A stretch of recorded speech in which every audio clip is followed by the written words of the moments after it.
verse 5.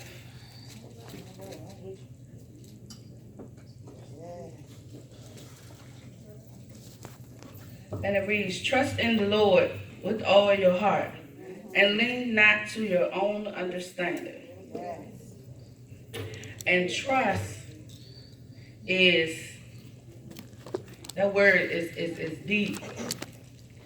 Trust in the Lord with all your heart, and lean not to your own understanding. So everybody that's out there that's thinkers, like I am, I'm an overthinker sometimes. I do overthink. But we thinkers, we got to lean not to our own understanding, because you're not going to understand everything all the time. But you have to trust the Lord with all your heart. And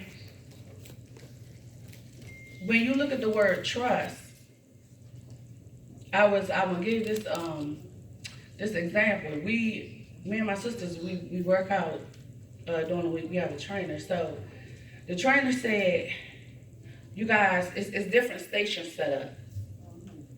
And we have to do, each one of us have to start on the station. We got to go around. We got to do these different activities they have us to do. And so this one activity he had us to do was we had to do a squat. Y'all know what a squat is. You've been there.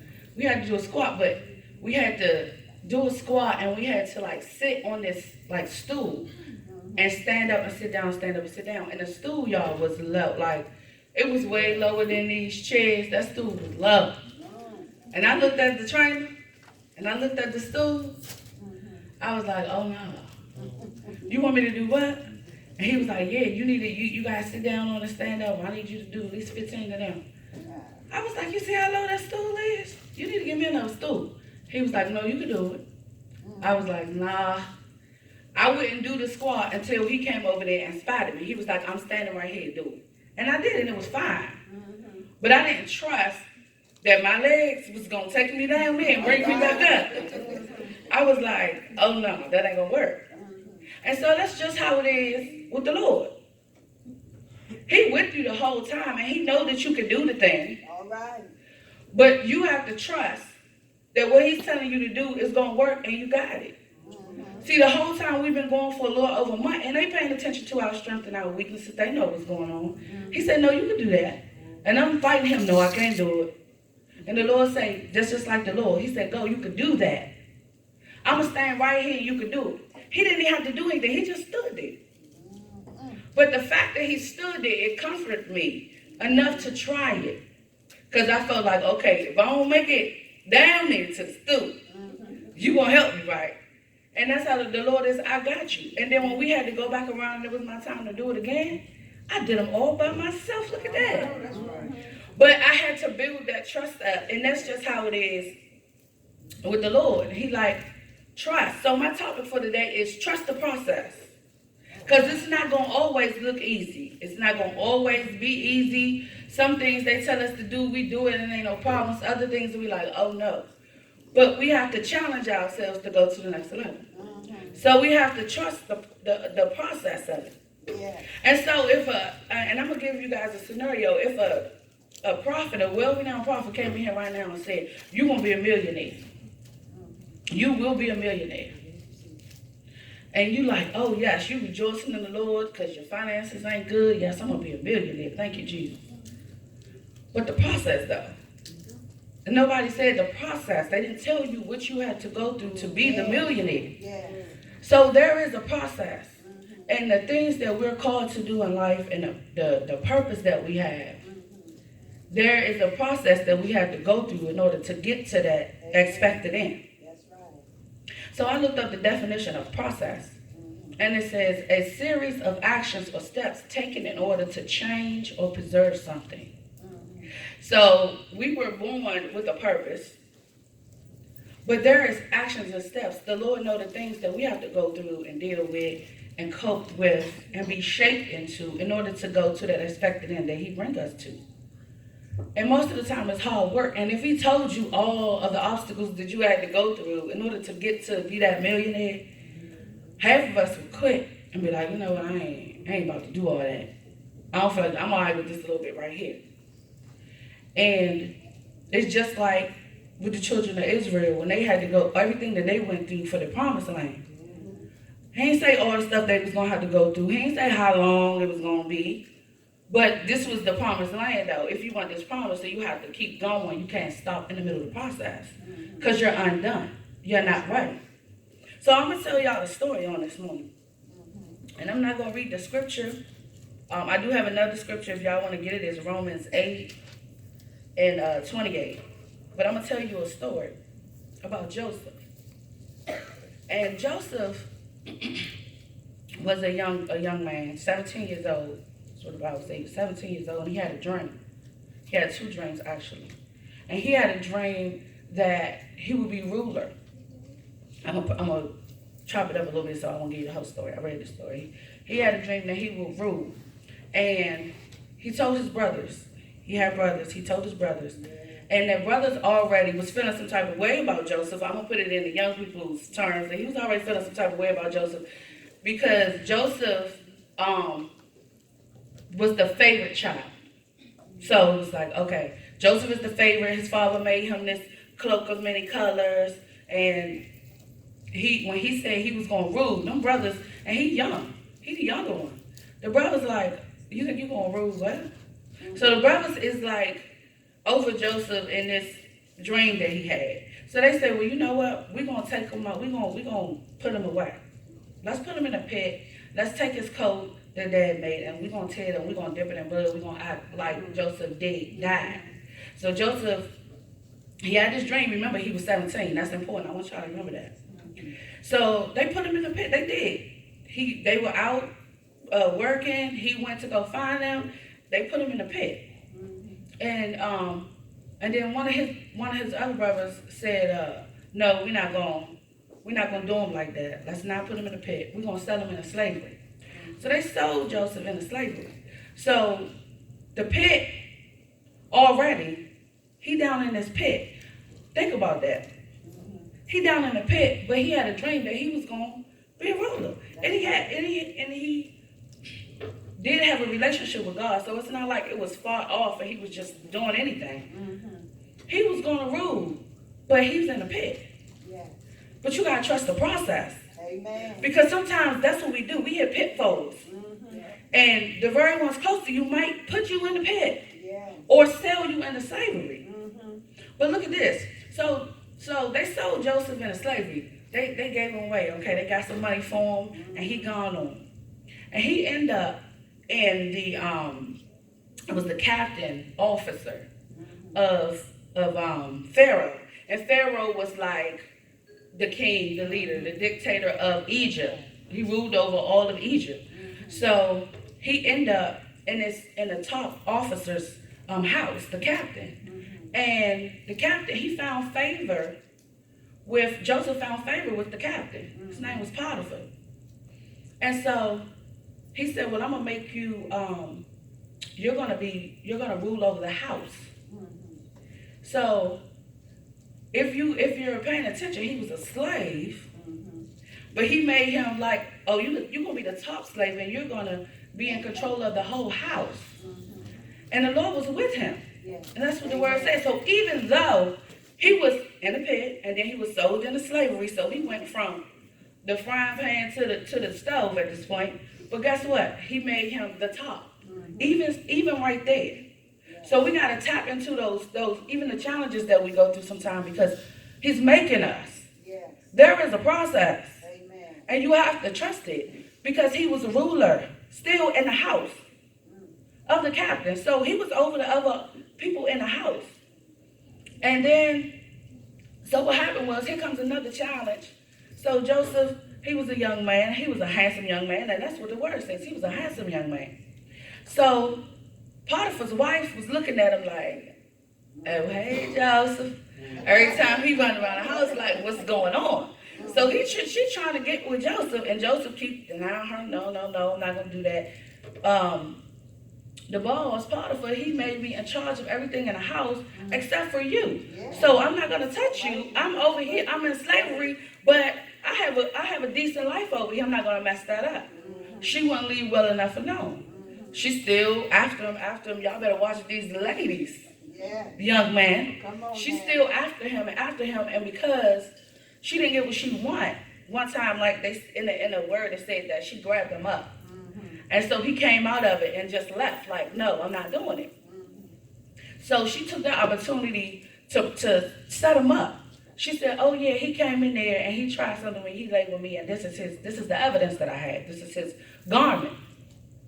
And so when Potiphar found out about that, he was like, okay, well, we're gonna throw you in jail because you're not supposed to be touching my wife. So they put him in jail. And y'all see that he didn't even do it. That's right. He didn't even do the crime, but he got thrown in jail anyway. Trust the process. All right. So he got thrown in his jail, and while he in jail, he found favor with the jail keeper, the prison keeper. And so now they made him ruler over the jail, over the prison. Y'all don't see this. Y'all don't see this. Like, he's being made. It's a process. Even though it hurt, it might not feel good. I mean, I'm in slavery. I'm in a pit, then I'm in slavery. And this happened with my brothers put me here. And now I went out of slavery, and now I'm in the prison over something I didn't even do. I didn't even do nothing to my brothers to start with, first of all. All of this stuff is happening, and it's like people always say, like, why me? Why is it happening to me? Why do I got to go through this? What is going on? That's right. But you got to trust the process. And look at your situation where you are.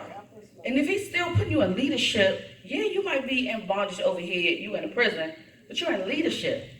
So he found favor, even in the prison, and became in leadership. And not only did he find favor, he was the one that was like going to the prisoners and like, hey, what's going on? And they say, and the Lord was with him.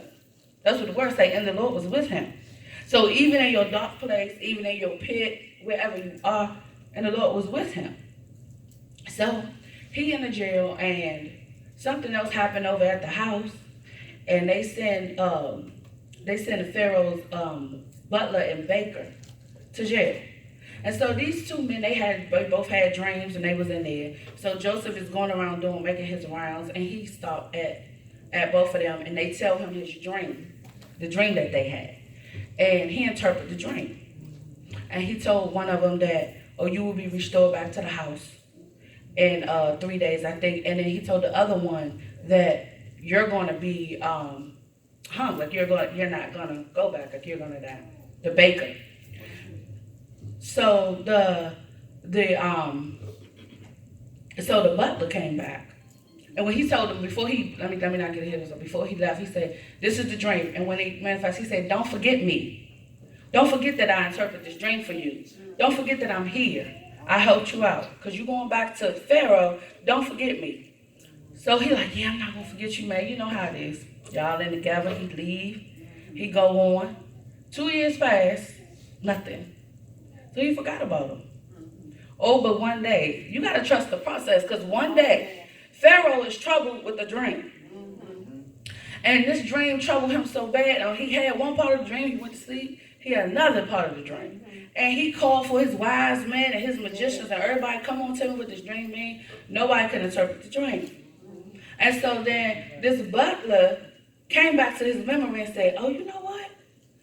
It was a guy in jail who interpreted the dream, and it manifested itself. It came true what he said. And so Pharaoh said, well, get him out of jail. We'll bring him in here. Clean him up. He got cleaned up, brought him in there, and he told him his dream. And he said, well, you can interpret the dream and interpret the dream for me, or whatever. And Joseph said, oh, no, it's the Lord that interprets the dream. Like, I'm the man he's using, but it's the Lord. It's my God. So I put that out. I wanted you to know that because he gave him credit. Yes. God gets the glory, not us. And we got to remember that part. Amen. So he said that to him, and he began to tell him his dream. And he told him, this is what's going to happen. And it's going to be 7 years of plenty, and it's going to be 7 years of famine. And if you store up during the 7 years of plenty, then you'll have during your famine. And so he said, oh, wow. Like, he interpreted things, started working out, and as far as he started putting things in place to follow what Joseph said. And he said, you know what? I'm going to make you ruler. And so it got all the way to that point. You see how the dots connected where he did become ruler. Come on now. And over all of Egypt. And y'all got to understand, Egypt was like where the money was. Egypt was a pristine thing. If you look back in your history books, Egypt is where they had plenty of money, gold, all of that. The pyramids, they were smart people with money. They were wealthy people with money. So he made Joseph ruler. So going on through the story, and the brothers, in the dream that Joseph had when he was 17, he said that the brothers was going to bow down to him. That's what made the brothers even madder. Like, we ain't bowing to you, little boy. So when the famine hit, the father told the brothers to go to Egypt so we can get food. Take some money, go to Egypt, we can get food. Joseph seen the brothers come and was like, oh my goodness, there go my brothers. And he was in control of the food supply and everything else. So they actually came and had to bow down in front of Joseph and ask for the things that they needed. And all of that is a part of the process. It didn't manifest itself. The word said that Joseph was 30 at that time. So it started out, the dream happened at 17. And it was 30 when it manifested itself. But the point is, my point for telling that story was, all of that time, he went from a bad situation to a bad situation to a bad situation, all to be crafted and made for that time when he would become ruler. Because when he did become ruler, he could have been real nasty to his brothers. That's showing up and asking for food when after y'all done threw me in the pit and then sold me into slavery. Nah, y'all ain't gonna eat nothing. That's what he could have did. But he didn't have that kind of heart. He was like, oh, no, I'm going to give it to him, and I'm going to give him that money back. They don't have to pay for this food. And he made sure he took care of them, and he finally revealed himself and said, I'm your brother, or whatever. But the point was the process that he went through to even get to the place of being a ruler. And I say that, and the point of me telling y'all that story was, the young people, the youth, and this is for my life too. We hit some bumps sometimes, and they might be hard to the point where it can almost take your breath. But you have to trust the process. You have to trust that you were put on this earth for a purpose. Yes. And the Lord is going to fulfill his purpose as long as you keep him close to you. I think the main issue that we have so much, and I'm talking about myself too, is that when we hit them hard bumps, we let go of them. Them bumps get so hard sometimes you be like, you know what? I'm going to go over here and do what I want to do over here. And if you do that, you just settle in the middle of the process.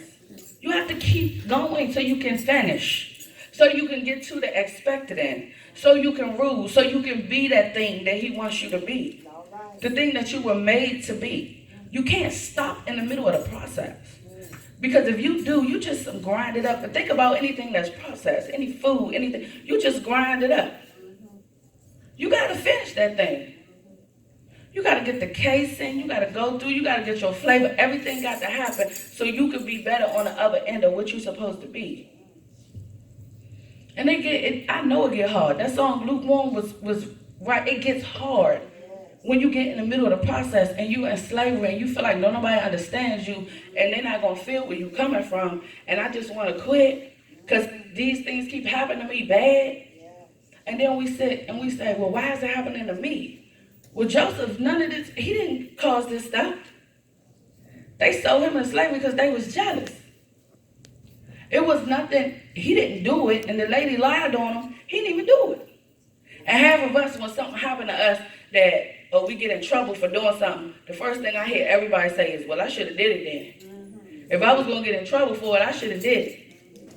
But at the same time, he said, you know what? No, go ahead and put me in jail, and the Lord still made him ruler. He still found favor. So through your trials and your tribulations, you still find favor.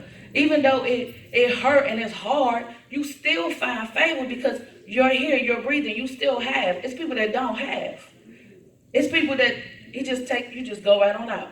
You're still able to move around. You're still even able, if you're able to bring yourself to church, you're still good.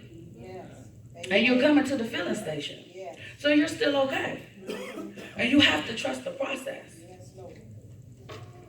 So in my closing, I want to go to Romans. This is what I told y'all about the Romans. Go to Romans. Yes. Romans 8 and verse 28. And the title in my Bible says, More Than Conquerors. It says, and we know that in all things God works for the good of those who love him, Yes. who have been called according to his purpose. And I say that, I make sure I want y'all to hear that word purpose. Because there is a purpose. And I talk to the youth all the time, and I know they probably tired of hearing me saying it about purpose. But there is a purpose. And yes, it's hard right now. But there is a purpose that you have to come out on the other side for. You have to come out on the other side. You owe it to yourself to see how great you are. You owe it to yourself to see yourself in a way that God sees you. He brought you here for a reason, and there is a purpose that you have to fulfill so you can see how great that you are. Amen. Amen. Trust the process.